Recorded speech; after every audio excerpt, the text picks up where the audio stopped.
As a higher rate taxpayer with £100 a month spare, what's your options?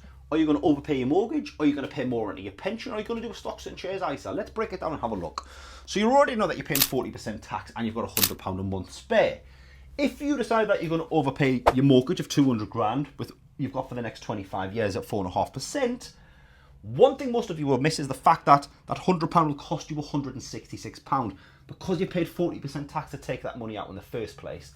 But that doesn't mean that that's a bad thing, because what will happen is you will save £21,121 in interest over that term, which means your mortgage is cleared quicker, and that's money in your back pocket. There could be a smarter play though. With the stocks and shares ISA, over the same period, averaging return is 7%. Yes, that's realistic. It can be done. You could be on a pot of £81,007. Big difference between the two. If you want to be looking at tax efficiency, you might decide you want to put that into your pension. 25 years, 7% return, your employer will top it by 50 quid. That's 101,258. The other thing that you need to factor into this one here is you will also get an additional 20% tax relief, which you can claim back on your tax return every year. When you look at the numbers, there's a clear winner and it looks like the pension, but here's what you need to figure out.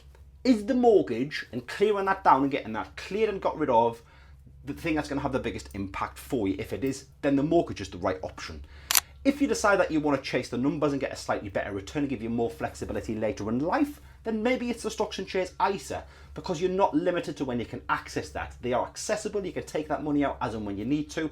Turn the tap on, maybe generate an income, which will be tax free. With the pension, you get the added benefit of tax relief at 40% rate at the start. But what you are limited by is pension age. That's currently 55, that's going up to 57. It might even go up even further by the time you get there.